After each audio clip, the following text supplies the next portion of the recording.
¿Se escucha bien? Bienvenidos. Mi nombre es Enrique Sombra y, ok, gracias Abraham. Mi nombre es Enrique Sombra, cofundador de Brilliant.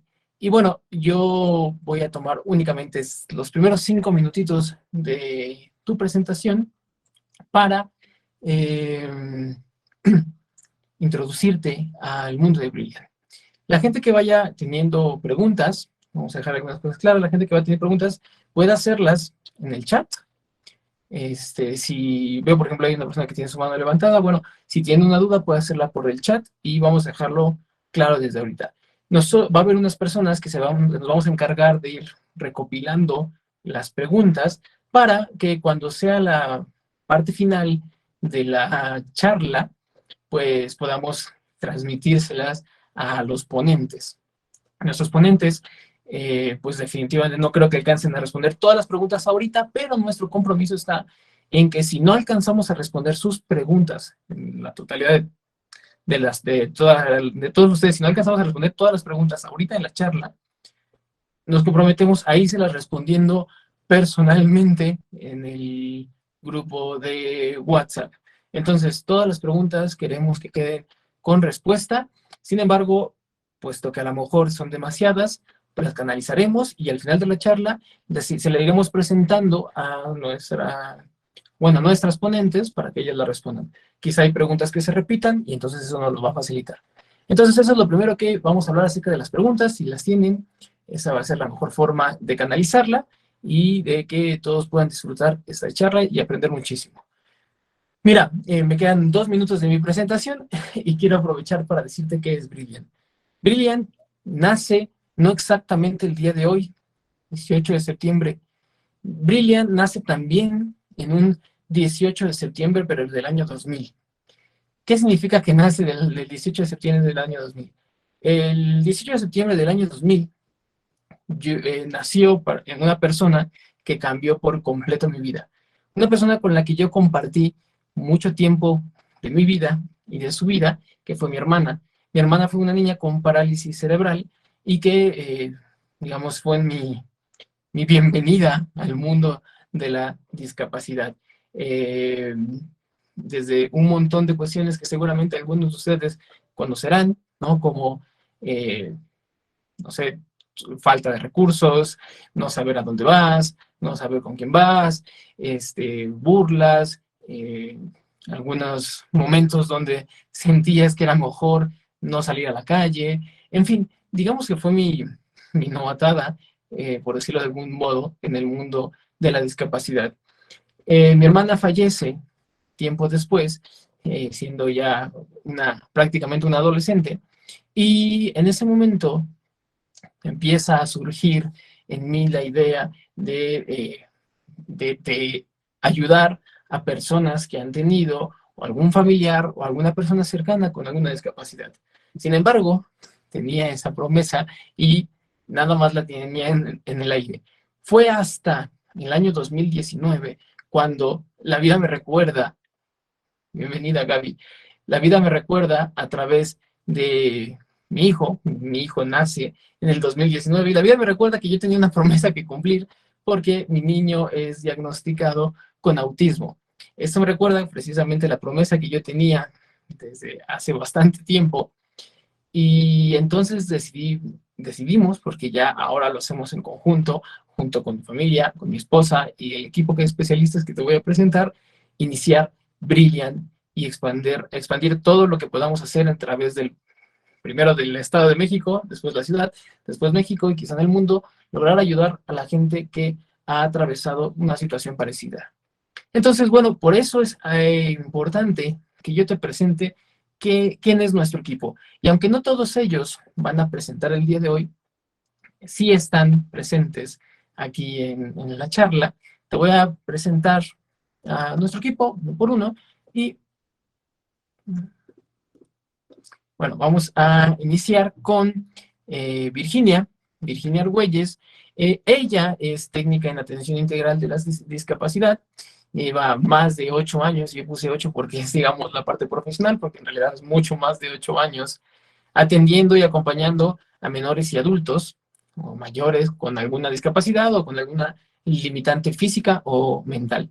Ha trabajado también como maestra sombra en el acompañamiento de niños autistas. Y por supuesto que tiene una experiencia grande en el trabajo y en el mundo de la discapacidad.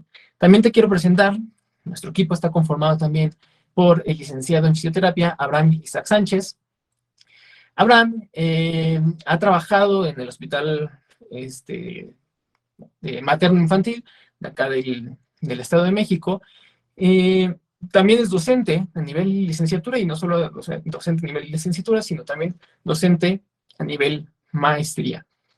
Ha creado y desarrollado la currícula, por así decirlo, de la maestría en fisioterapia en la universidad en la que actualmente trabaja, y es maestro en gestión y director en salud, graduado de la Universidad del Valle de México.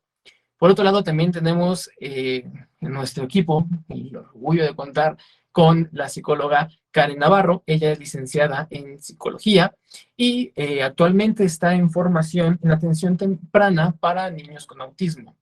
Ella ha sido por un buen tiempo docente a nivel preescolar y ahora está completamente dispuesta a introducirse en el mundo de la discapacidad y en general de las neurodivergencias. También, y ella sí la vas a conocer en la charla de hoy, te voy a presentar a nuestra directora de Brilliant. Ya va a cerrar la charla, o semicerrar. Ella es la maestra Liliana Vanessa Rupit Velázquez.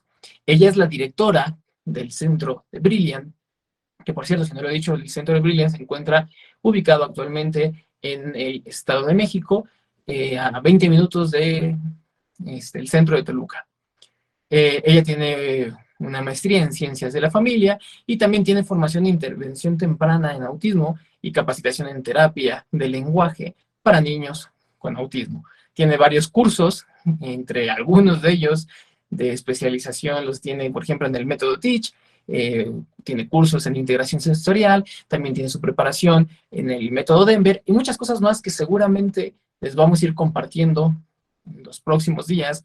Les iremos compartiendo lo que es el método Teach, les iremos compartiendo lo que es el método Denver y, bueno, muchas cosas más que les iremos platicando después. Nuestra charla la va a inaugurar la licenciada en Educación Especial, que es Janet Garduño. Ella está cursando actualmente la maestría en Educación Especial. Ella es licenciada en Educación Especial y está cursando la maestría en Educación Especial. Ella ha sido guía en inteligencia emocional con niños, también ha sido asesora de estilos de crianza a padres de familia y ha proporcionado apoyo a docentes sobre educación inclusiva, que es uno también de los pilares de Brilliant, el ayudar a la inclusión en las escuelas y en algunos otros lugares importantes de la discapacidad, eh, tanto infantil como adulta. Bienvenidos a los que se van integrando en este momento. También es profesora de pedagogía y ella es profesora a nivel licenciatura.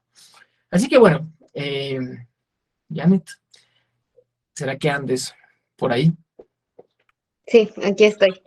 Bienvenida, Janet. Yo apago mi pantalla, apago mi micrófono y pues bueno, las dejo con la licenciada Janet. Ojalá que disfruten. Ya saben, si tienen alguna duda, alguna pregunta, escríbanla en el chat.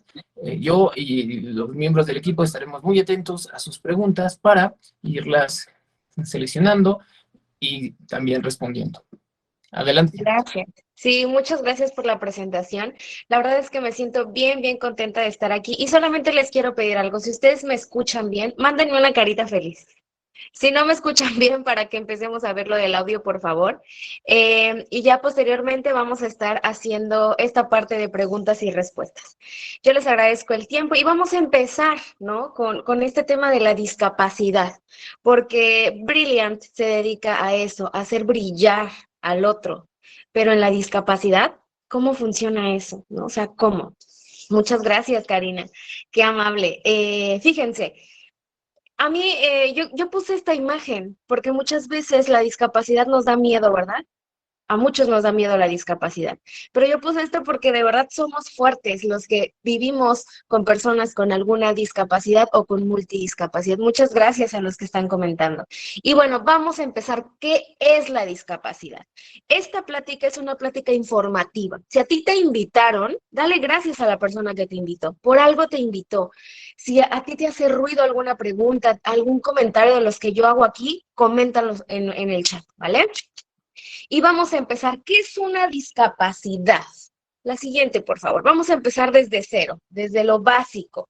No me gustaría aburrirlos porque es una parte teórica, pero la discapacidad es una afección, es una limitación que hace a la persona que no interactúe de manera común en la sociedad. Fácil. Si tú conoces a una persona, tiene una limitante. ¿Verdad? Una persona con discapacidad tiene una limitante. ¿Y cuántas veces no nos encontramos así? ¿Quién nos le ha pasado cuando dicen, tu hijo tiene discapacidad y nos da terror? ¿Verdad? Porque sabemos que la discapacidad va a ser algo que nos va a atorar en la parte social. Entonces, la discapacidad es una afección del cuerpo o de la mente, es una deficiencia que hace más difícil que la persona se desarrolle en la sociedad. Nada más, eso es la discapacidad. La que sigue, por favor. Y vamos a empezar. ¿Cuántas discapacidades hay? ¿Qué tipos de discapacidad hay? Ajá, hay 4 discapacidades. La discapacidad física, que viene bien fácil. Es toda persona que tiene una limitante en la parte de su cuerpo. ¿Ok? Puede ser en las piernas, en las manos, esa es una discapacidad física. La discapacidad sensorial es una discapacidad visual, es aquella persona que no puede ver, o esa discapacidad auditiva, es esa persona que no puede escuchar, es en los sentidos, ¿vale? La discapacidad cognitiva, que se relaciona más con una parte social, son aquellas personas que tienen temas sociales para desarrollarse con otros o temas de comportamiento, ¿ok?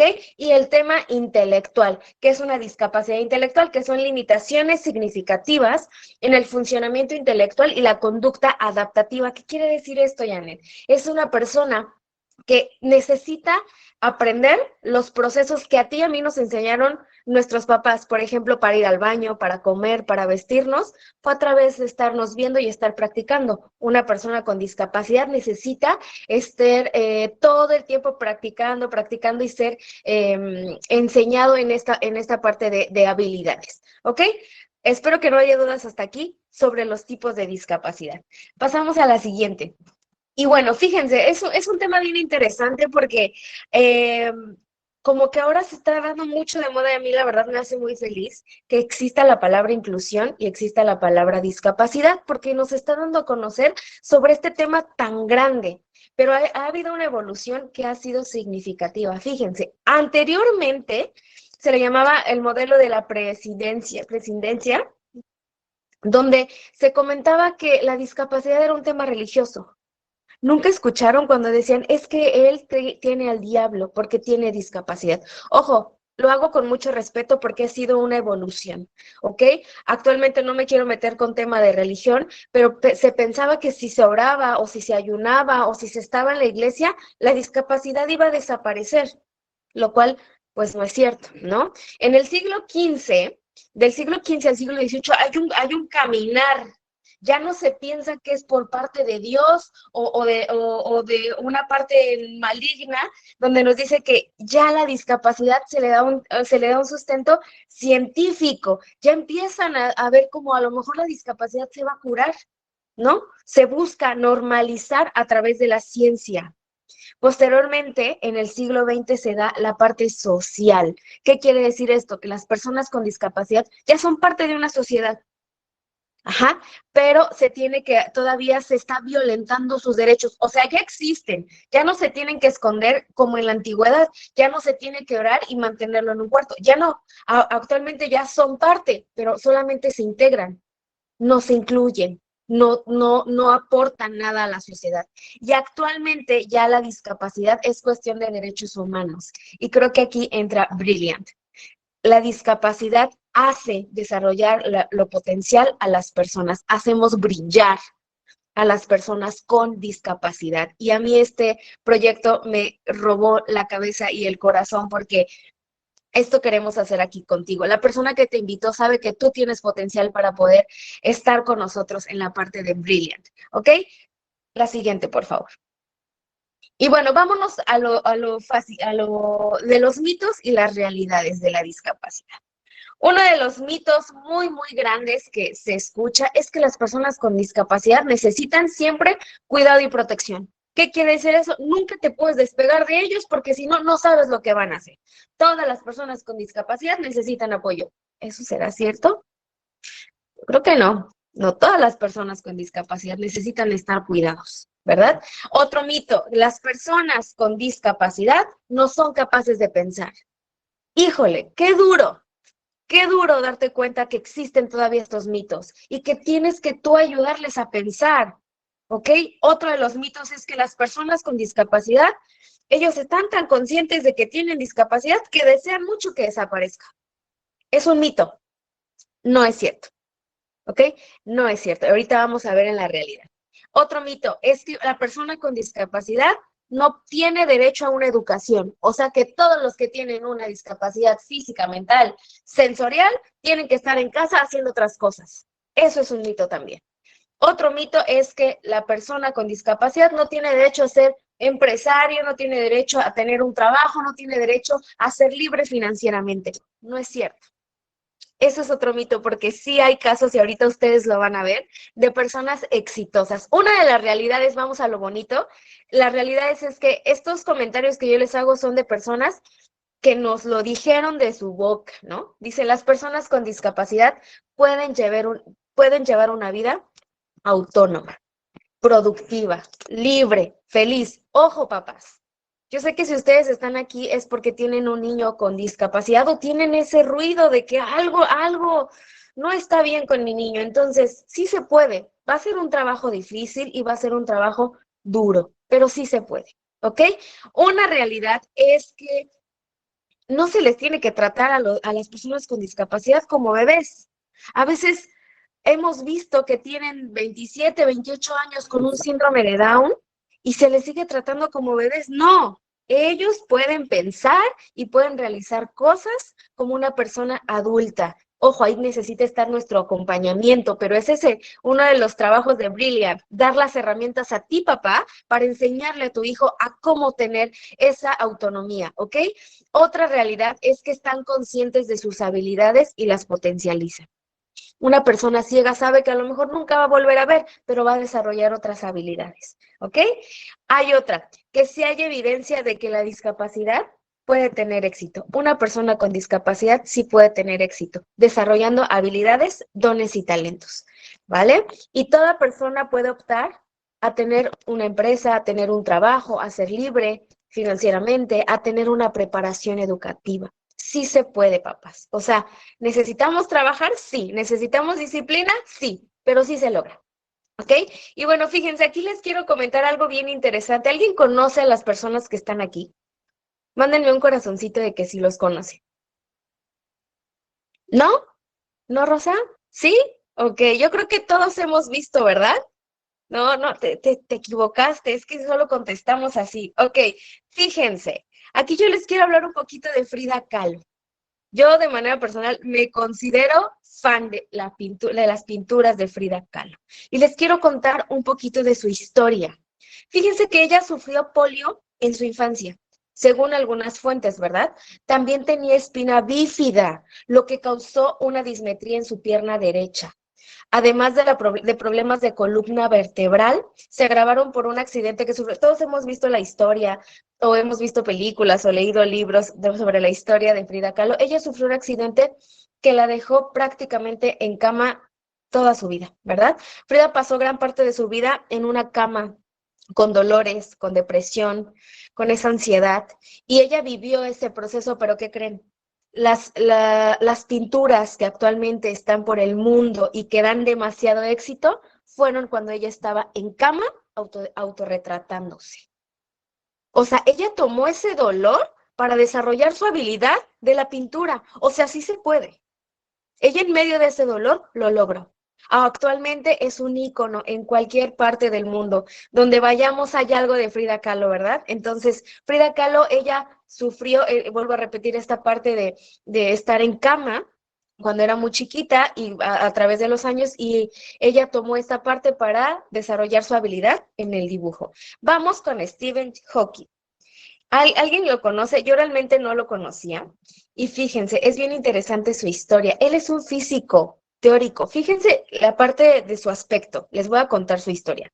Él es un físico teórico, astrófico y cosmólogo. Es una eminencia en el campo de la divulgación científica. Él fue diagnosticado con esclerosis lateral amiotrófica a los 21 años. O sea, él nació bien. ¿Y qué creen? Que a los 21 años le dicen, es que tienes esta esclerosis lateral y solamente te damos 2 años de vida. Qué fuerte, ¿no? Que nacemos bien y a los 21 te dicen que siempre no, ¿no? Que necesitas redireccionar. Actualmente tiene 74 años. Lleva más de 30 años paralizado de pies y cabeza. Y la forma de comunicarse y de trabajar es con una sillita que lo hace trabajar prácticamente con deditos y le hace la vida más fácil. Nada de esto le ha impedido desarrollar su actividad como investigación y docente ejemplar. O sea, él tomó su discapacidad para ser ejemplo y cambiarle y moverle la vida al otro. Su vida personal nos ha dejado como en claro que sí se puede.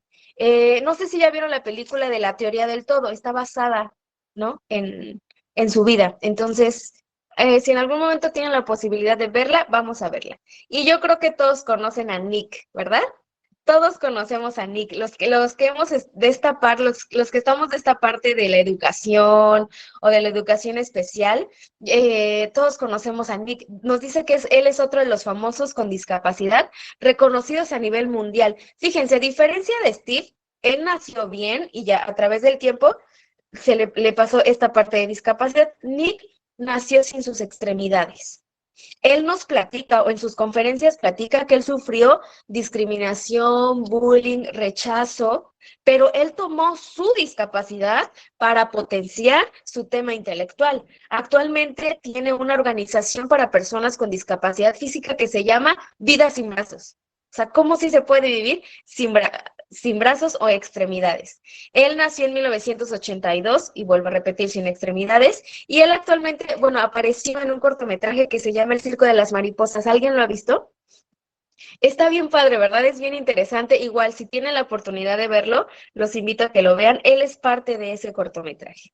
Y bueno, yo creo que todos conocemos a Andrea Bocelli, ¿verdad? Él es un tenor, músico, escritor y productor de música de origen italiano. Él ha vendido muchísimos discos. Él, fíjense, él nació con un glaucoma congénito que lo dejó parcialmente ciego. Ajá, a los 12 años en un partido de fútbol tuvo un accidente y a raíz de eso perdió la vista.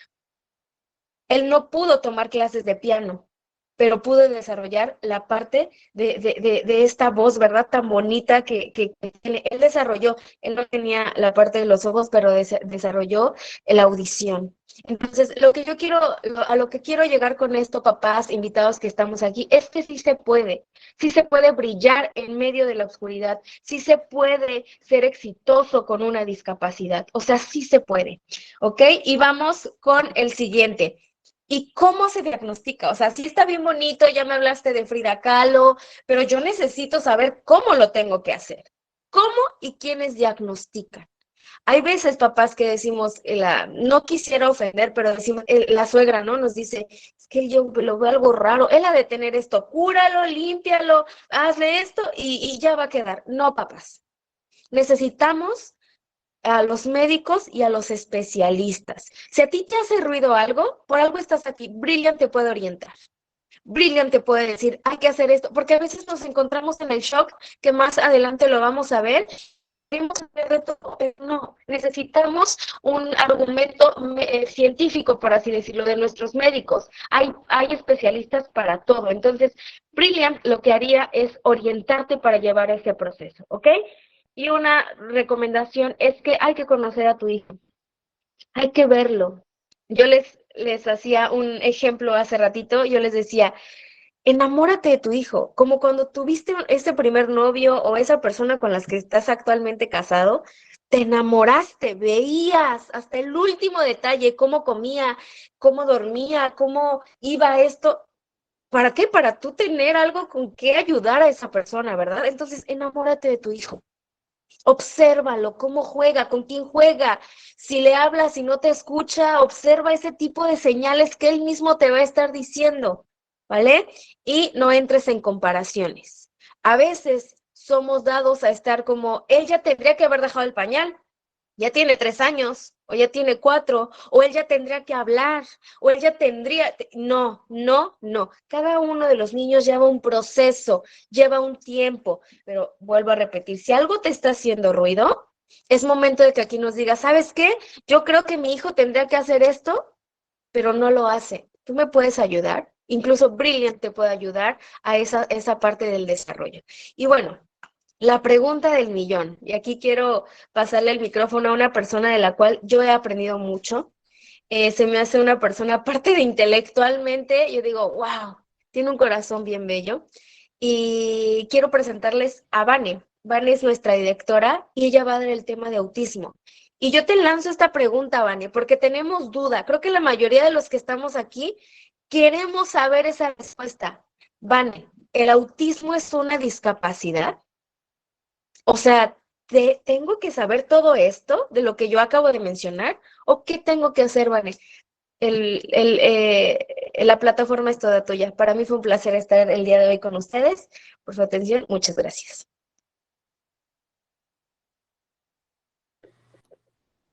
Bueno, para su mala suerte no soy Vane, pero ya casi entra Vane. Casi que Ok. ya va a tomar tu pregunta. Pero quise aprovechar este interín, este cambio de ponentes, porque primero quiero decirte lo bien que tiene Janet puesta la camiseta de Brilliant, y te voy a explicar por qué. Quiero explicarte y dejarte claro cuál es la gran diferencia entre el centro Brilliant y cualquier otro centro. Cuando yo me enteré por grandes especialistas que mi hermana no iba a poder caminar, de hecho me ayudaría un montón si algunos de ustedes me pueden decir, por favor, ahí en el chat, si actualmente tienes algún hijo con discapacidad, conoces a alguien, tú actualmente, autismo o lo que sea, si nos pueden compartir, los que quieran compartirnos, padrísimo, para que podamos irnos entendiendo y comprendiendo mejor entre nosotros. Bueno, yo te decía que cuando yo me enteré por los especialistas que mi hermana no iba a lograr caminar, toda mi relación hacia ella fue completamente diferente. Antes yo buscaba 20,000 formas para ayudarle a caminar. Por ahí no lo dije, yo de profesión estudié ingeniería en mecatrónica. Gracias, Fernando. Estoy leyendo y estoy continuando. Ingeniería en mecatrónica, y en gran medida era porque quería ayudarla a caminar, o generarle unas piernas robóticas, que son de las cosas que tenemos como en proyecto para Brilliant, meter tecnología, meter realidad virtual, meter inteligencia artificial, meter robots. No estoy diciendo que lo tengamos ahorita, estoy diciendo que es parte del proceso que vamos a ir caminando y que vamos a ir desarrollando juntos. Pero bueno, te lo platico porque te decía que Janet tiene bien puesta, gracias Gaby, tiene bien puesta la camiseta porque ha entendido y comprendido perfectamente la visión y lo que hace tan diferente a Brilliant de muchos otros centros. Y te lo quiero compartir. Cuando llevamos a mi hermana y a mi hijo, cuando hago una pausa es porque estoy también yo leyendo sus comentarios, a una escuela, lo que se pretende es que el autismo, la discapacidad o lo que sea, es ayudar a estas personas a que se involucren y que sean funcionales, ¿sí?, en sociedad. Esa es la idea natural, original que hay en la mayoría de los centros. Esta persona tiene una discapacidad y entonces vamos a ayudarla, a incluirla en la sociedad, a que sea funcional en la sociedad, que pueda tener su vida lo más normal posible. Así, lo estoy diciendo así con todas las comillas que eso lleva. Y todas sus estrategias del centro giran alrededor de eso, ayudarlos, vida diaria, a que la gente, pues bueno, pueda interactuar con las demás personas. Sin embargo, desde el nombre de Brilliant, decidimos que nosotros queríamos ir un poquito más allá, porque nos dimos cuenta, yo en carne propia y conociendo un montón de personas, seguramente ustedes también estarán de acuerdo conmigo, que cuando alguno de nosotros nos vemos involucrados con la discapacidad o el autismo o lo que sea, ya sea porque nosotros lo estamos viviendo en carne propia, o sea, nosotros somos los que somos los que tenemos autismo o lo que sea, o alguno de nuestros familiares, nuestra vida cambia tanto que incluso podría cambiar para bien, para muy bien, para mucho bien. Pero ese proceso no es del todo fácil. ¿Qué te estoy queriendo decir? Por eso me encantó y agradezco tremendamente que Janet haya puesto estas grandes mentes, por eso también le llamamos Big Minds, Brilliant, estas grandes mentes de gente que se enfrentó a una tarea tan fuerte como ceguera, como no tener sus extremidades o lo que sea, porque cuando la gente se enfrenta a estas cuestiones, logra normalmente ir mucho más allá de lo que la gente, digamos, normal o neurotípica logra. ¿Sí? Porque si lo que estoy diciendo es que si de algún modo la vida nos pone mucho dolor, también nos ofrece la otra puerta, un gran brillo. Y esa es la visión de Brilliant, ayudar a la gente, no solamente a que llegue a ser funcional, sí, también, por supuesto, que sea funcional, pero que además logre brillar en aquellas cuestiones que le guste. Por eso nosotros tenemos pensados cursos, por ejemplo, de programación, de música, cursos que hemos ido planeando y que ya más adelante les diremos acerca de, no sé, matemáticas para niños con autismo o para los familiares, porque cuando a nuestra vida llega la discapacidad, de alguna manera, solo debería indicar una cosa, y esa es nuestra visión en Brilla, que es nuestro momento de brillar, es nuestro momento de ayudarlo a brillar a él, y brillar significa más allá de, digamos, de lo normal, ¿no? De lo que es funcional, ir más allá de eso. Y también brillar nosotros, terapeutas, centro y familiares, junto con ellos, porque sí o sí es un círculo virtuoso que nos envuelve a todos. Entonces, esa es la idea de Brilliant, esa es la visión que tiene Brilliant, ayudar a la gente y a los familiares de personas con alguna discapacidad a ir más allá de solamente lo funcional, llegar al mundo de gente brillante. Yo sé que para eso hay que atravesar, gracias María Elena, hay que atravesar un montón de, primero, cuestiones mentales nuestras, ¿no? Trabas mentales nuestras, hay que atravesar un montón de cuestiones reales afuera, recursos, escasez de varias cosas, pero ese es el objetivo y la visión de Brilliant, y Janet lo entendió perfectamente, todo nuestro equipo lo ha entendido perfectamente, y bueno, quiero decirte algo para así ya darle paso a, a Vane, que es la que va a cerrar y que todo el mundo está esperando, o lo menos Janet, que es la que está esperando, y es que nosotros tenemos la fortuna de ofrecer pues ya actualmente varios servicios. Acá te estoy poniendo algunas de las fotos de nuestro centro. Ya contamos con servicios como terapia de lenguaje, ya tenemos también el apoyo para los niños con estimulación sensorial, eh, también podemos apoyarlos con la fisioterapia, como bien lo viste, y bueno, y muchas otras cuestiones que ya te iré platicando en el grupo. Si te mantienes en el grupo de WhatsApp, te iremos platicando todas las puertas que quiere abrir Brilliant para la gente. Entonces, cuando yo le decía a la gente, a los del equipo, no me gustaría escuchar que tú le digas a un padre que cuáles son las capacidades o cuáles son los límites que su hijo puede tener o que ellos como familiares pueden tener. Porque aunque nosotros, o más bien ellos, sean los grandes especialistas y que tienen mucho estudio y conocimiento en eso, los padres son los que se encargan de llevar a sus hijos hasta donde sea necesario. Los casos que te acabo de decir son algunos, yo sé, de una pequeña población, pero casos al final de cuentas reales, de gente que no se dejó, sí, envolver por lo que el mundo decía en ese momento y decidió brillar, como bien lo dice Janet, en medio de la oscuridad. Entonces, ahora sí, vamos a dar paso a nuestra maestra en Ciencias de la Familia, Vanessa, y adelante. Gracias. Hola, ¿qué tal? Muy buenas tardes. Un gustísimo verlos, estar aquí con ustedes. Estoy leyendo sus chats. Muchas gracias también por comentar las situaciones, los diagnósticos. Por ahí tengo a una psicóloga y maestra en educación. Rosy, estamos aquí para, obviamente, todo lo que tú requieras. Y mucho aprendizaje con estos pequeños. Entonces vamos a dar pues inicio a esta pregunta que nos hizo Janet sobre si el autismo es una discapacidad. Como ahorita voy a retomar los diagnósticos que establecen algunos papis y que preguntaban en el chat, y por qué estamos hablando de autismo por sí solo como una no discapacidad. Ajá. ¿El autismo es una discapacidad? Fue la pregunta.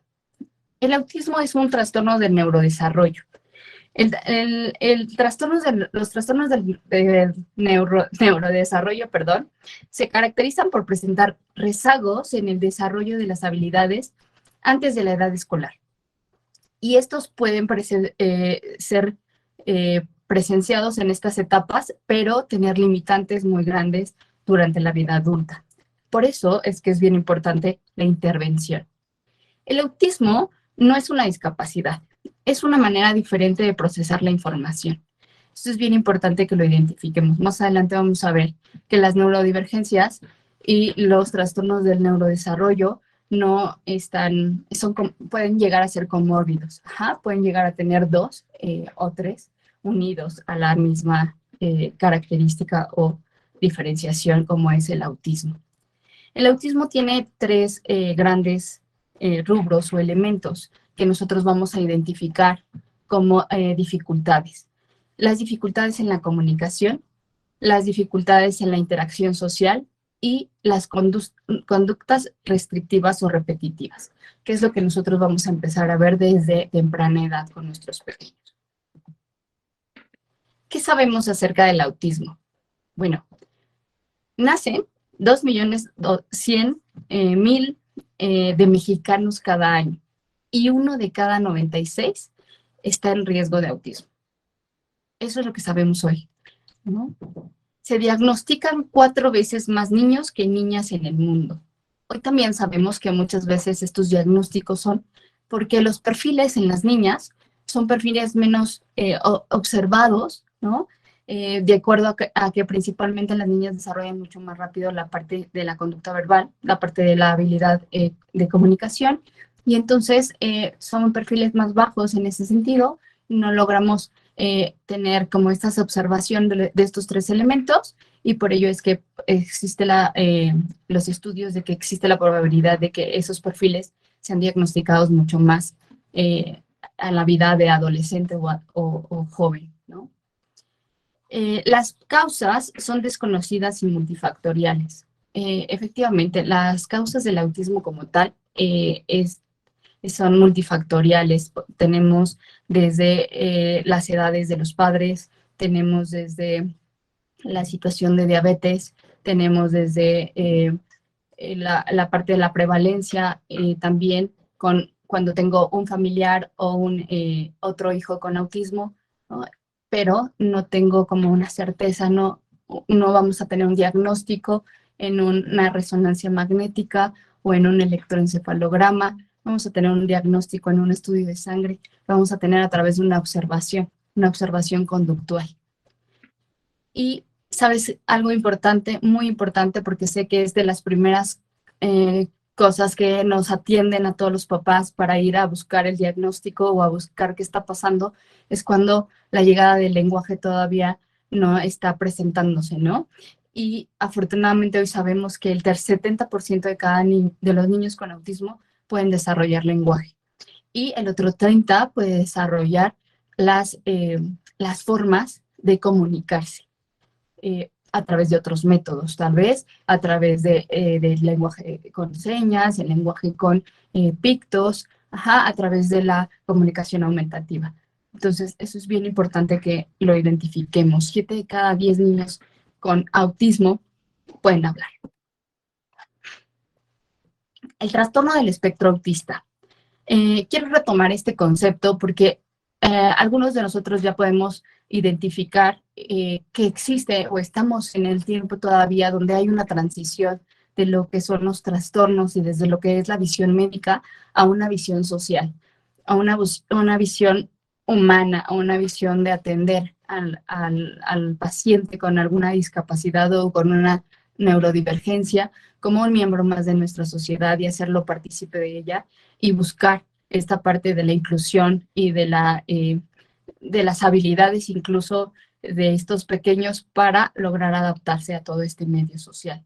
Entonces, tenemos una transición en este proceso y afortunadamente hoy conocemos desde las visiones médicas que también nos han dado grandes visiones de lo que tenemos que ver respecto a la neurodivergencia y el modelo social que ahorita vamos a ver.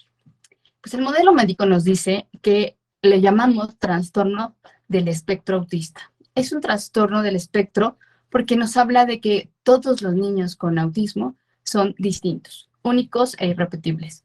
Tienen características completamente distintas y de los 3 rubros que hace ratito hablábamos, algunos sí hablan, algunos todavía no logran hablar, algunos su desarrollo motriz es muy bueno, algunos su desarrollo motriz les falta coordinación, nunca vas a ver uno igual, ¿no? Siempre vas a estar diciendo, ¿y él por qué esto sí lo hace y él por qué esto no lo hace? Porque son individuos completamente particulares y sus habilidades pueden ir desarrollándose de diferente manera. Entonces, por eso le llamamos espectro. Y como ven, Brilliant tiene todo el tiempo ese espectro radiante mostrándolo constantemente, ¿no? Por eso esa gama de colores. Sensibilidad sensorial, algo bien importante que se empieza a identificar durante los primeros 2 años de vida, es que tenemos estos pequeños que tienen ciertas sensibilidades ante la luz, ciertas sensibilidades a las etiquetas de la ropa, sensibilidades al uso del pañal, les cuesta mucho más trabajo el que podamos acostarlos tal vez, y los materiales como la mezclilla la rechazan. Estas sensaciones, el sonido de los autos, ¿no? Los ruidos exacerbados, ¿no? Esta parte, incluso también la parte gustativa, algo que ahorita vamos a ver es que algunos problemas de alimentación también tienen que ver con esta parte sensorial y que estamos detectando más recurrentemente, ¿no? Las fallas en las funciones ejecutivas. Esto es algo que pocas veces hablamos bajo la situación del diagnóstico, pero tener claro que las fallas en las funciones ejecutivas es lo primero que tenemos que identificar y trabajar ya en la parte del aprendizaje, ¿no? De esta circunstancia de aprendizaje. Principalmente su dificultad para planear cómo realizar una acción, ¿no? Entonces le pides como mami instrucciones muy pequeñas, como tráeme los zapatos, y él no sabe cómo hacer para llevarte los zapatos, ¿no? No es que no esté entendiendo tu instrucción o no esté escuchando, sino que no sabe cómo planear todos los movimientos que tiene que hacer o lo que tiene que hacer para llevarte esto que estás solicitando. También la falla en la regulación emocional es parte de una de las funciones ejecutivas. La regulación emocional es un tema que los niños con el espectro autista requieren mucho trabajo y mucho acercamiento y trabajo familiar para poder ayudarlos a esta regulación, sobre todo porque la regulación emocional surge hasta los 10 años en un niño neurotípico, ¿no? Donde él puede ya por sí solo regularse emocionalmente, conocer sus emociones, verbalizarlas, indicar qué nivel de emoción está, y nosotros queremos hacerlo pronto con un niño con autismo, pues no es así, ¿no? Y la falta de flexibilidad cognitiva. También es otro de los elementos que después se une también a la parte de las conductas repetitivas y a la dificultad en el cambio. Cuando ellos tienen un cambio de una actividad a otra y para ellos es abrupto o es algo brusco, pues se niegan a realizar esa otra actividad. Y pues obviamente podemos tener ahí una situación de enojo, de furia, de expresión de sus emociones y en algunas ocasiones incluso una crisis o berrinche, ¿no? Como también les podemos nombrar. Aquí habrá que identificar, siempre es bien importante que tengamos claro que un berrinche y una crisis sensorial no es lo mismo.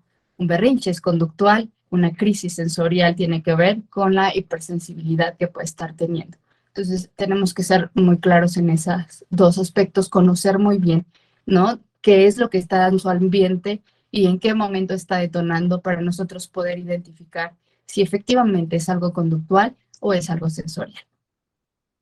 Dificultades en la comunicación preverbal. Estos son nuestros indicios principales.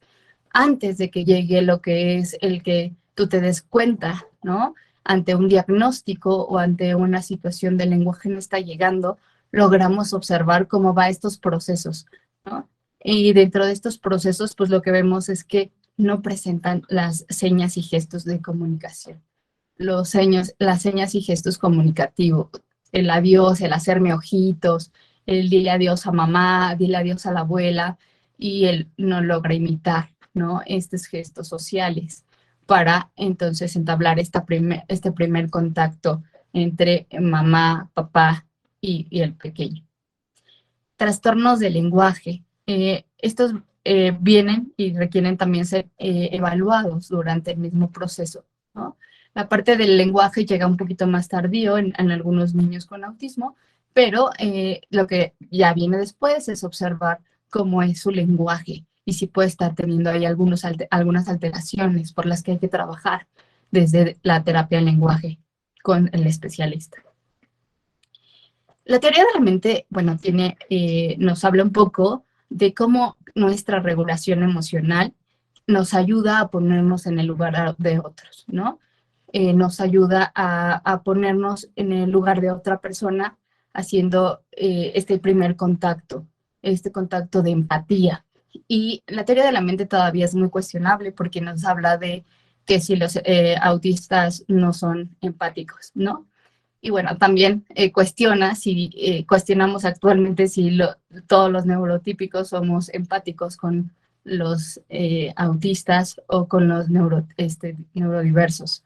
Y la verdad es que pues estamos en esa misma sintonía.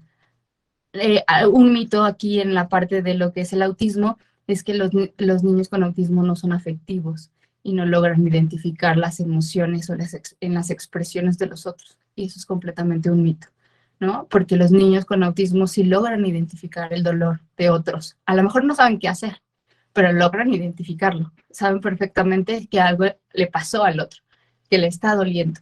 Y entonces algunos sí generan las expresiones muy similares a ello, ¿no?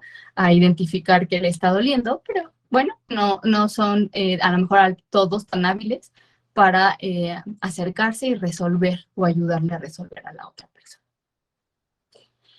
Otro de las características son las conductas repetitivas o intereses restringidos, que llegan a ser conductas que son las primeras que saltan a la luz con los papás, ¿no? Porque está jugando solo con la rueda del carrito, porque está jugando solamente, rompiendo las hojas todo el tiempo, porque está jugando con lo mismo siempre, ¿no? Porque canta la misma canción o porque tararea la misma canción. ¿Qué está pasando? ¿Por qué no puede cambiar de una actividad a otra? Estas son algunas conductas repetitivas. Y el déficit de habilidades sociales, como la falta de la reciprocidad emocional, que principalmente también nos vuelve a enfocar en la parte de las habilidades preverbales que están en la imitación, en el acercamiento con el otro, en la respuesta, en el mamá quiero y entonces mamá contesta, o entonces canto una canción y él termina cantándola o tarareando igual que yo, ¿no? Esta parte del cómo continúo la conversación, cómo continúa esta interacción, muchas veces es lo que vamos a ver como una debilidad. Y los problemas del sueño y de la alimentación, que no son criterios diagnósticos, sin embargo, son bien importantes que podamos detectar. Es muy, muy importante que los detectemos a tiempo porque obviamente cuando ellos están cansados porque no pueden dormir, porque no pueden conciliar el sueño, obviamente van a estar más irritables y si no están regulados, no están abiertos a la parte social ni al aprendizaje, ¿no? Ni nosotros como adultos. También como adultos y como papás, pues necesitamos también nuestro tiempo de sueño, de descanso para poder darle al otro día toda la atención que nuestros hijos necesitan. Entonces, el ayudarle a que regule su sueño, a que tenga rutinas de sueño y identificar estas dificultades de alimentación es bien valioso en estas edades tempranas para que, bueno, podamos intervenir. Y desde el modelo social, bueno, ya hablamos de una condición, hablamos de la condición autista. Hablamos de una sensibilidad sensorial, sí, pero vista como un desarrollo mayor en algunas de sus sentidos. Lo que hace ratito hablaba Jan respecto a estas habilidades, ¿no? Extraordinarias que pueden tener, esta habilidad auditiva o esta habilidad visual extraordinaria. Hace poco invitábamos a un fotógrafo con nosotros, a Brilliant, y él justamente nos decía, ¿no? Todos ven mis fotos como iguales y yo alcanzo a diferenciar, ¿no? Que esta tiene más brillo que esta otra, que esta tiene la luz de la luna y esta no, ¿no? Entonces, estos pequeños detalles, estas sensibilidades que lo hacen tener estos grandes talentos, ¿no? Y mostrar sus habilidades en la música, en los deportes, algunos en la parte deportiva, algunos en la parte, como en este caso, de comunicación y en la parte de la fotografía. Entonces, aquí el modelo social nos invita a que logremos ver estas sensibilidades como sus grandes habilidades, ¿no? Procesamientos de información, el procesamiento de información no es global. Es cierto, el procesamiento de información es global. Sin embargo, obviamente cuando identifica lo que a él le gusta, lo que él está aprendiendo, lo que le llama la atención, son detallistas, llegan al detalle en cada una de estos aprendizajes, investigan más y más y más, porque les gusta ese tema, ¿no? Y entonces ahí focalizan su atención. La comunicación visual verbal, esta parte también es bien valiosa. La comunicación visual los ayuda también a adquirir también el lenguaje o adquirir a través de otros métodos, ¿no? Esta forma de relacionarse con otros. Algunos dibujan, algunos expresan, algunos pintan, algunos otros con los mismos pictos van formando sus oraciones antes de hablarte, antes de darte el lenguaje verbal. La capacidad de atención y concentración en intereses específicos. Ya no lo vemos como hace ratito, que lo veíamos como intereses restrictivos. Aquí lo vemos como intereses específicos. Algo le gusta. Y eso algo que le gusta lo va a hacer una y otra vez y lo va a perfeccionar. Entonces, eso es algo bien valioso para ti como papá, para que identifiques qué es lo que a tu hijo le gusta, ¿no? Y le ayudes a seguir haciéndolo, porque eso es lo que, final de cuentas, es lo que hacemos los neurotípicos, ¿no? Llegamos a identificar nuestras grandes pasiones hasta la preparatoria para decir yo quiero estudiar esto y entonces aquí quiero desempeñarme. Justamente es lo mismo, pero eso lo vas a ver desde tan chiquito que si te das cuenta y lo empiezas a observar, entonces les vas a ir ayudando a desarrollar todas sus habilidades. La memoria extraordinaria, y así es el nombre, ¿no? Ese es el nombre correcto, una memoria extraordinaria. A lugares, a música, a libros, al trayecto a casa, a la llegada a la escuela, a las rutinas, eso es bien importante para ellos. Y como es bien importante, nos ayuda a enseñarle todas sus habilidades. La cognición como parte de un estilo de aprendizaje, ¿no? Ellos tienen sus propios estilos de aprendizaje, ¿no? A veces les gustan mucho más los mapas mentales, a veces les gustan mucho más los cuadros sinópticos porque es más fácil para ellos entender esta información que están adquiriendo. Y como obviamente también esta parte visual les llama mucho la atención, llenan las hojas de de colores o todo el tiempo en la parte de atrás de las libretas están dibujando, porque es algo que ellos les gusta y que de alguna manera reducen, ¿no? En estos pequeños esquemas lo que ellos están aprendiendo. Y entonces llegamos a que los procesos de ayuda aquí son en sintonía y armonía, ¿no? Quiero que sepas que anteriormente en el modelo médico hablábamos de niveles de gravedad del autismo. Y entonces hablábamos del nivel 1, 2 y 3, pero como si fueran de gravedad, ¿no? Y en el modelo social nos dice que no, son niveles de ayuda. Y que obviamente nuestra sintonía y armonía para estos niveles de ayuda son los que van a ser un modelo de intervención, a diferencia de un tratamiento. Porque un tratamiento es para algo médico, para algo que tenemos que quitar, para una enfermedad a quitar, ¿no? Y un modelo de intervención es algo que vamos a atender. Y entonces aquí tenemos los 3 niveles. El nivel 1, que requiere poco apoyo. Nivel 2, que requiere mediana ayuda. Y un nivel 3, que requiere mucha más ayuda. Los niveles en el autismo no son niveles de gravedad, son niveles de ayuda, como ya te decía. Y entonces, en este momento, para nosotros es bien importante que entiendas que el diagnóstico no es un pronóstico, es un punto de partida, ya que los niveles pueden cambiar a lo largo de la vida. Eso mucho va a depender de ti y del trabajo de la estimulación que estés desarrollando. Algo bien importante, que es lo que comentaban en el chat, los trastornos del neurodesarrollo no son mutuamente excluyentes.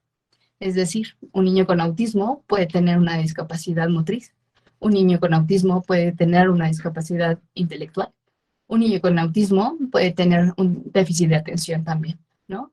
Entonces, como no son excluyentes, podemos tener mucho más de un solo reto cuando hablamos de niños con autismo. ¿Y cómo manejamos el diagnóstico? Ya llegamos a la parte difícil, ¿no? La parte anterior creo que es la parte bella, ¿no? Y la parte fácil, de alguna manera. Pero el manejo del diagnóstico creo que es lo más importante para los papás y también para los terapeutas. El manejo de cualquier diagnóstico ante la discapacidad nos va a llevar, por supuesto, por un proceso que le llamamos duelo, ¿no? Y generalmente decimos, ¿pero cómo? Si el duelo es cuando pierdo algo, mi hijo está vivo. Sí, pero de alguna manera había una expectativa inicial, ¿no? Esta expectativa de pues todo bien, ¿no? Y no hay un reto más que el a lo mejor preguntarnos todos los días si somos buenos padres o no lo somos, ¿no? Pero cuando vemos que necesitan un apoyo extra, entonces nos enfrentamos a estas etapas de duelo, que bien es cierto, no son una escalerita, ¿no? Que tampoco son una línea recta, que muchas veces nos revuelcan como olas una y otra vez. Entonces tenemos que ser muy conscientes que pasar por estas etapas de duelo es lo primero que tenemos que enfrentar. Y lo primero que tenemos que ser conscientes que estamos pasando, porque si no somos conscientes que estamos pasando por ahí, pues entonces no alcanzamos a abrirnos a la solicitud de ayuda, a abrirnos a la solicitud de acompañamiento terapéutico y también acompañamiento para nuestros niños, ¿no? ¿Qué viene en la negación, que es uno de los 5 etapas del proceso de duelo? Es hijo único, es un poco flojo para hablar, está un poco consentido, ¿no? Y entonces esto es lo primero que escuchamos y que queremos escuchar, porque también es parte del proceso. Prefiero escuchar que está consentido y entonces es algo que yo estoy haciendo, a pensar que es algo más. Y entonces de repente, pues podemos centrarnos en estas etapas de negación. Enojo. Los demás que saben, que se ocupen de sus hijos, ¿no? Los demás que saben, a ver, ¿dónde está su certificado de médico o de pediatra? A ver, díganme, ¿no? Y entonces, en esta parte del enojo, pues de repente viene, claro, la comparación con otros niños, ¿no? Bueno, sí habla fulanito o sí habla sutanito, pero pues porque a lo mejor están más estimulados o a lo mejor están menos consentidos o a lo mejor los dejan hacer lo que quieren y por eso son mucho más autónomos. Entonces, empiezan estos procesos donde también viene este revolcar, ¿no? Yo siempre les digo, este revolcadero de emociones, y entonces están todas combinadas. Está combinada el enojo, la negación, la negociación de repente empieza a aparecer, y entonces, bueno, pero si habla, ya no es autismo. Pero si me mira, entonces ya lo logré, ya no es autismo. Si me lleva las cosas de la mano, sí me habla, sí se comunica conmigo, me lleva de la mano y me entrega las cosas, significa que sí se comunica, ¿no? Y entonces empezamos a querer poner excusas a lo que estamos viendo y que es claro que está aquí frente a nosotros. Y sí, ¿por qué no? ¿No? Tocar la parte de la depresión, tocar la parte de las preguntas, si yo hice algo bien, si yo hice algo mal, si fue mi culpa, si fue en el embarazo, si no tomé el suficiente medicamento o la suficiente vitamina, si no fui a los suficientes ultrasonidos, si mi ginecólogo no me dio la suficiente información, si la guardería, si, ¿qué fue? ¿No? Entonces, obviamente todas estas etapas son etapas a las que los papás sí o sí nos vamos a enfrentar. Pero lo maravilloso es que lleguemos a la quinta, ¿no? Ya después de toda la tempestad, que lleguemos a la aceptación. La aceptación no es un periodo de calma. Ojo, la aceptación es un periodo de entendimiento, de comprensión, de compartir el desafío, ¿no? Como les pongo aquí.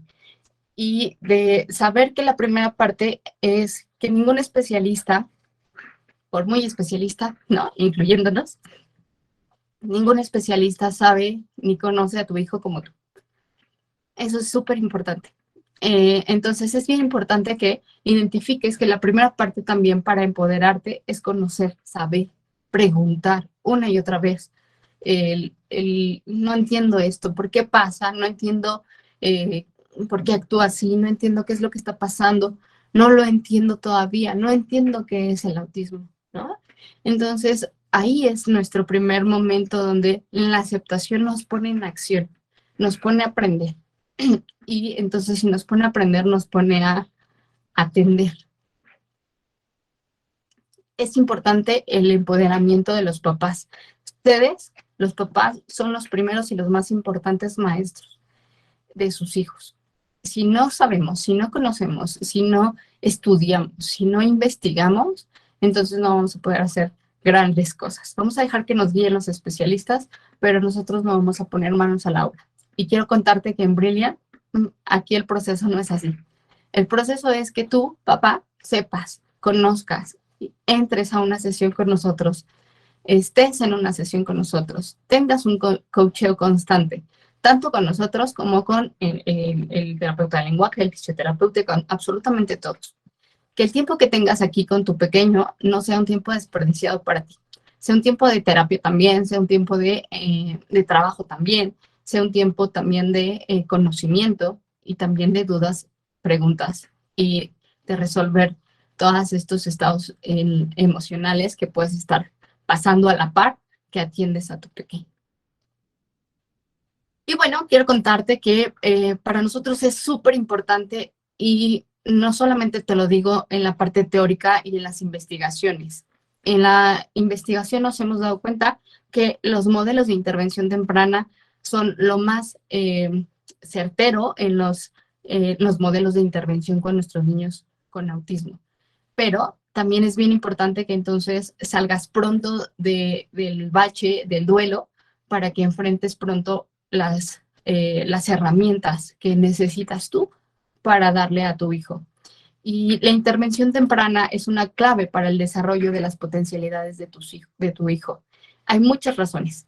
Dentro de ellas voy a nombrarte solo una. La intervención temprana es súper valiosa por la plasticidad neuronal. Esta es como la más conocida y la más popularizada. Sin embargo, no es la más importante. Ya después, a lo mejor en un siguiente curso que ojalá puedas entrar con nosotros, estaremos hablando de justamente las habilidades sociales y emocionales que se desarrollan en esta primera etapa. Pero la plasticidad neuronal nos dice que en este periodo en el que tu hijo está en los 2 añitos, de 2 a 3 añitos, En este periodo hay 1 millón de nuevas conexiones neuronales por minuto. Obviamente muchos más de las que hacemos como adultos. Y a los 5 años aparece otro proceso que se llama la poda neuronal, que es donde se economizan los caminos neuronales, borrando los que no utilizan. Entonces, por eso es tan valioso que la intervención temprana esté trabajando en ese momento para ayudarle a tener todas las habilidades, primero sociales, emocionales, para lograr hacer que nuestros niños tengan mayores habilidades en su edad adulta, ¿no? Entonces, aquí es donde termina mi participación. Porque, dice que casi, porque faltan las preguntas y aquí estamos. Entonces, pues sí, claro, estamos aquí para todo lo que necesiten. Enrique va a pasar al frente y yo voy a ir contestando también sus dudas. Gracias. Bueno, ya vieron por qué la esperaban con tantas ansias, porque, pues, honestamente creo que fue sensacional. Yo estaba muy metido y muy interesado escuchando todo lo que decía. Y bueno, vamos a hacer lo siguiente. Vamos a pasar en un momento a preguntas, si ustedes las tienen, obviamente preguntas y respuestas. Antes, invitarte a que si te gusta Brilliant, si te gusta la visión que nosotros tenemos con Brilliant y que queremos compartir al mundo, pues bueno, te acerques con nosotros. Estamos en el grupo de WhatsApp, son los que aparecen ahí con administradores. Mándenos un mensajito y podemos platicar de lo que sea especial para tu niño. Quiero decirte que esta semana, que es el lanzamiento de Brilliant, el lanzamiento simbólico de Brilliant, vamos a regalar toda esta semana evaluaciones gratuitas para los niños. Si por ahí no estás seguro si tu hija, tu hijo tiene autismo y te gustaría entonces que le realizáramos una evaluación, escríbenos y ya veremos si es posible, según tu lugar de residencia o lo que sea, las condiciones de tu niño, si es posible hacer la evaluación en línea o no, ¿no? También regalaremos evaluaciones de fisioterapia, ¿sí? Pero escríbenos, por favor, para que particularmente y uno por uno vayamos atendiendo los respectivos casos que se nos vayan presentando, ¿va? Entonces, no te salgas del grupo de WhatsApp, mantente ahí porque ahí podemos estar en comunicación. También te platico que nuestra próxima charla gratuita será impartida una vez más por Janet y será el próximo jueves. Vamos a hablar de eso, que es la estimulación cognitiva a través del juego. Será nuestra próxima charla. Una vez más, el link se enviará al grupo, ¿sí?, de WhatsApp para que estés pendiente ahí.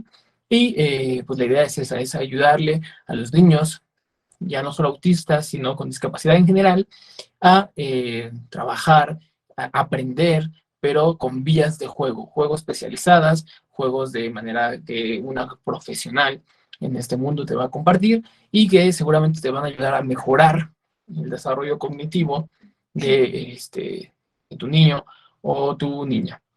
Entonces, bueno, eso es lo que viene para Brilliant.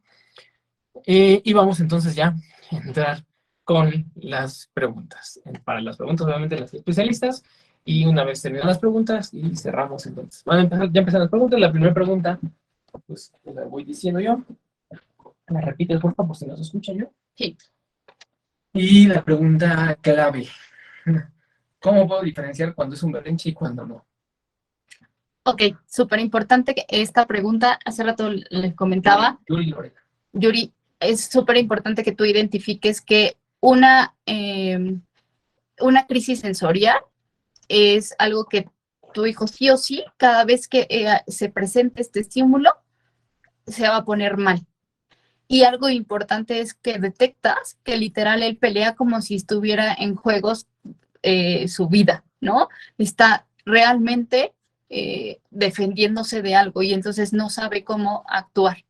Esto es muy importante porque él está buscando en ese momento tu apoyo para su regulación, porque imagínate que siempre que aparece el sonido a lo mejor de la licuadora, Entonces, en ese momento, él entra en crisis y entonces empieza a llorar y entonces no hay otro estímulo más que este que acaba él de escuchar, que para él es de mucha intensidad. Y entonces cada vez que aparece otro estímulo similar, va a actuar de la misma manera. Cuando identificas un berrinche, que es la parte conductual, es cuando, por ejemplo, está jugando, ¿no? Está jugando a lo que siempre le gusta jugar, a su misma rutina, a lo mejor, y entonces está en eso y tú quieres llevarlo a dormir. Y entonces ya es hora de dormir, vámonos, ¿no?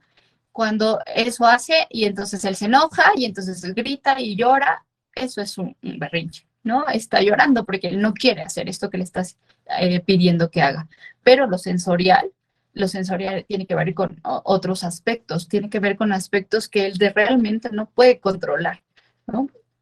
Puede ser, te digo, puede ser esta parte no logran a veces decirte, esta ropa no me gusta, esto es desconocido para mí, y entonces entrar a un lugar desconocido va a poder generar que se tire al piso, no quiera, te jale, y es porque es algo que él no está viviendo como normal o natural, como no entra tan fácilmente a este contexto. Entonces, poder diferenciarlo es importante y también poder utilizar estrategias para eso. Es súper importante para ellos la anticipación, el que ellos sepan a dónde van, el que ellos vayan previendo qué va a hacer y que establezcas rutinas para un cambio de una actividad a otra, porque si no logras hacer eso, entonces obviamente va a hacer ahí un berrinche, porque él no sabe cómo hacer un tránsito entre una actividad y otra. Estas siguientes dos quizás las puedas abordar juntas. Por un lado, Mireya Chávez nos dice: hola, soy docente, tengo una pequeña autista, ella estuvo con nosotros en el preescolar el ciclo pasado y de algún modo se acostumbró a ciertas cosas, empezando por el salón en el que estaba. ¿Cómo puedo hacerle para implementarle nuevas rutinas, empezando porque acepte su nuevo salón? Y Jessica Hidalgo nos dice: muchas gracias por toda la información, y nos pregunta algo parecido sobre implementar algo, pero como en la sentido viceversa, que es: ¿cómo hago para que mi niño no lleve toda la boca? O sea, por un lado es agregarle algo, ¿no?, a su rutina, y la otra quitarle algo de su rutina. Ok, mire, creo que es súper valioso esta pregunta, es cierto. Obviamente ellos necesitan hacer cambios paulatinos. Generalmente lo que hacemos en la parte de los procesos de inclusión es que ellos vayan conociendo su ambiente, conociendo a sus maestros, conociendo a las personas con las que interactúan, conociendo sus espacios. Y después hay que hacer un proceso de transición nuevamente para el siguiente ciclo. Porque todavía es pequeña. Poco a poco ellos van adaptándose a los cambios, pero sabemos que los cambios van a generarles angustia. Entonces, lo que yo les recomendaría mucho es que pudieran hacer este proceso de vas a ir al siguiente salón como si fuera un proceso de invitarlos a conocer los siguientes salones o al siguiente grupo, ¿no? Yo puedo decirte, yo trabajo en una escuela particular también y muchos de estos procesos lo hacemos para todos, ¿no? Para absolutamente todos. Los de Presco van y visitan y tienen un día de visita en el primer grado. Y entonces ese día de visita, pues van y juegan y conocen a los de primer grado y juegan en el área donde están los de primer grado y entran a los salones y se van, ¿no? Regresan a su salón. Y el otro día van nuevamente la siguiente semana con una actividad deportiva. Y entonces en la actividad deportiva van y conocen su nuevo espacio y conocen a los nuevos maestros. De no ser así dentro de la escuela, entonces sí, podemos ir entonces llevándola en esos momentos cuando ya inicia y ayudarle a que haga pronto el vínculo. Si hace pronto el vínculo con su nueva Miss, eso es lo más importante y lo más valioso para ella, que identifique su zona segura con su nueva maestra. Y poco a poquito lo va a ir transitando, ¿no? El hecho de que todos se metan a la boca, sensorialmente es todavía un proceso donde ellos conocen el mundo a través de meterse todo a la boca, entonces se fijan mucho más en esta etapa. Entonces muchas veces lo que podemos hacer es el bajar la manita y darle algo que sí pueda chupar. Bajar la manita y entonces ya le das la zanahoria, ¿no? O bajas la manita y le dices, no, la Play-Doh en la mesa, Play-Doh en la mesa. Y entonces, de alguna manera, lo que estamos haciendo es reforzar lo que sí queremos, la conducta que sí queremos. Play-Doh a la mesa, el juguete acá, ¿no? Y esto sí es a la boca. La comida es a la boca, el Play-Doh para acá. Entonces buscamos que quitemos una actividad y le demos la otra. El sistema Montessori ayuda. El sistema Montessori es un sistema que está, pues de alguna manera dirigido a un aprendizaje, a su ritmo, a su tiempo y natural. Es un modelo para preescolares, por ejemplo, que es maravilloso en cuestión de explotar todas sus habilidades, de la creatividad, la parte de lo que está en su primer contexto, de la parte de lo que son sus primeras, sus intereses. Esos intereses se toman en cuenta en un método Montessori. Yo soy partidaria de que el método Montessori para un niño con autismo es lo mejor que pueden tener a nivel aprendizaje. Sí, es bien importante también identificar que cuando ellos ya logran tener estos primeros pasos de conocer el mundo a través de un método Montessori, pues 100%, ¿no? Porque tenemos también muchas escuelas que no son 100% Montessori, ¿no? Entonces tenemos que diferenciarlas y ya cuando tengamos eso, entonces podemos identificar que otras escuelas o escuelas tradicionales también pueden ser elementos que ayuden, porque hay muchos niños con autismo que se quedaron solo en el modelo Montessori, ya luego no logran ser estructurados en algunas cosas. Ya, por ejemplo, las libretas no las logran escribir correctamente, escriben en todos lados, saltan de un lado para otro, porque obviamente la habilidad que fue la parte de ordenar su pensamiento de sus funciones ejecutivas no fueron tomadas en cuenta. Entonces, ojo, es bien importante, un método Montessori es maravilloso, pero no podemos dejar de ver que nuestros hijos o nuestros niños tienen que lograr tener habilidades que también requieren ser estructurados, requieren planear, requieren tener tiempos, requieren tener hábitos, y eso también es muy importante que vayan sumándose para que obviamente hagamos de ellos una educación integral. Hay dos preguntas más, yo creo que con esas cerramos. Si tienen más preguntas, no sé si me quedan escuchando, pero si tienen más preguntas, pues por el chat de WhatsApp lo vamos a abrir un ratito, en un rato. Sí. Una pregunta es, ¿cómo sé si mi hijo tiene autismo? Él tiene 2 años, 7 meses, no habla y no responde por su nombre tampoco, lo pregunta Carmen Salazar. Hola, Carmen. Carmen, es muy importante tu pregunta, eso es bien valioso. Hay pruebas de tamizaje, les llamamos así, que son pruebas donde primeramente es entrevistas con ustedes, papás, y vamos a ir identificando como lo normal de esta etapa y lo que sale de lo normal, identificando dentro de los criterios diagnósticos que ya vimos anteriormente, cuáles están prevalentes. Y es el momento justo para que entonces podamos trabajar la intervención, ¿no? El contacto visual, el voltear cuando le pides por su nombre, todo eso se trabajan en los modelos de intervención temprana. Entonces, creo que estás en el lugar indicado y podemos hacer las evaluaciones. Hay evaluaciones también para identificar a nivel de observación todo lo que tu pequeño hace y lo que logra hacer, que está en sus hitos de desarrollo y los que salen de ellos, para poder entonces hablar de una posibilidad de autismo. Y si tenemos una posibilidad de autismo, entonces de inmediato atender, ¿no? Poner manos a la obra y empezar a trabajar la estimulación para que entonces a las evaluaciones pertinentes, que son constantes, podamos ir viendo su evolución a nivel de desarrollo y poder alcanzar, ¿no? De alguna manera los niveles de desarrollo de los demás niños neurotípicos. Pregunta Verónica, ¿cuánto cuestan las evaluaciones? Recuerda que son gratuitas esta semana. Bueno, la evaluación depende. Lo que nosotros vamos a hacer es que en Brilliant vamos a hacer, pues no lo ha dicho Enrique, pero la evaluación como tal del completa, que es para un niño que es menor de 3 años, que es el tamizaje, lo podemos hacer de forma gratuita en Brilliant.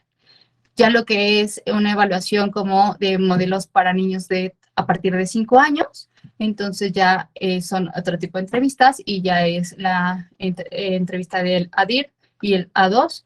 Esos ya sí serán contemplados. La primera es gratuita para absolutamente todos. Hola, mi nombre es Iván Montoya, gracias por la sesión. Y él nos platica que tiene un hijo autista de 5 años. Él dice, me han dicho que para que él pueda avanzar en el lenguaje y desarrollo motriz es necesario que le dé medicamento controlado. ¿Qué tan bueno puede ser esto? Él tiene 5 años. Ok. Recuerda que el autismo no es una enfermedad, entonces el autismo como tal no requiere un medicamento. Si tenemos un diagnóstico, muchos neuropediatras y principalmente los neuropediatras especialistas, a veces nos recomiendan un electroencefalograma para identificar, u otro tipo de estudios, para identificar si a la par del autismo tenemos otra dificultad, ¿no? Entonces, si tendríamos un déficit de atención, por ejemplo, entonces el medicamento sería para el déficit de atención. Y entonces, ayudando a disminuir el déficit de atención, podemos seguir desarrollando o aumentando estas áreas de lenguaje que está necesitando tu pequeño. Pero tendríamos que identificar esa diferencia. Y eso lo hace solamente el neuropediatra especialista en autismo. Bueno, para cerrar, tenemos 5 minutos más para cerrar 7:30. Entonces yo creo que podemos tomar esta otra, que es de Yadira.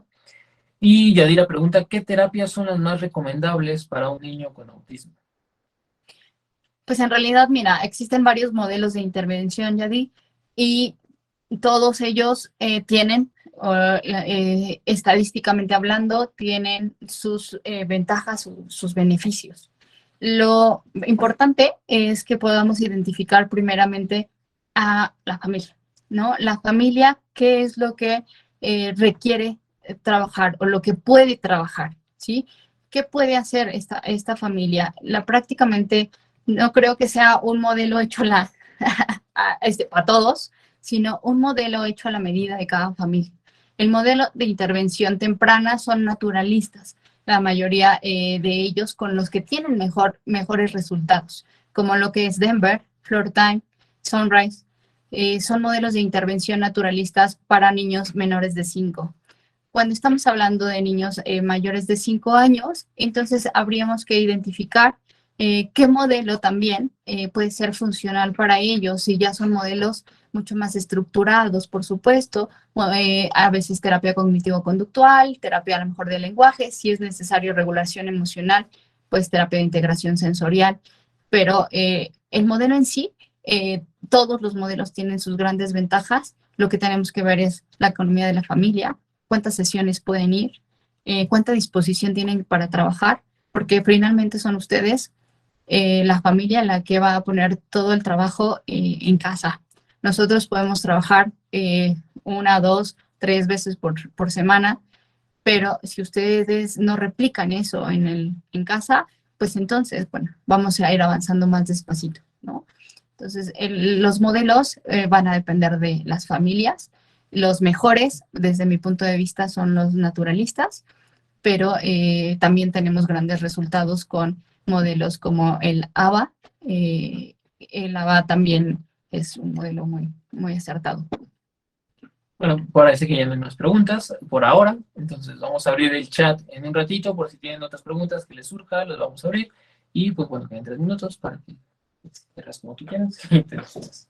Bueno, pues muchísimas gracias. Estamos muy contentos de tenerlos aquí en Brilliant. Todo el equipo muy dispuestos también de estar siempre atentos a sus preguntas, a sus dudas, y vamos a ir respondiendo en el chat. Esperamos también verlos en los siguientes cursos, en las siguientes capacitaciones y también poderlos invitar en las capacitaciones que podamos tener a nivel presencial, ¿no? Queremos que vengan, que conozcan Brilliant y que también disfruten con nosotros nuestro espacio y una capacitación de calidad. Hay quienes dicen que están interesados en la evaluación, entonces, si les que nos contacten. Sí, por favor, contáctenos, pídanos informes en el chat y nosotros nos contactamos. Bueno, gracias a todos, es un gusto conocerlos, gracias por acompañarnos y como diría nuestro hijo con autismo, les dice adiós. Nos vemos, bye. Bye.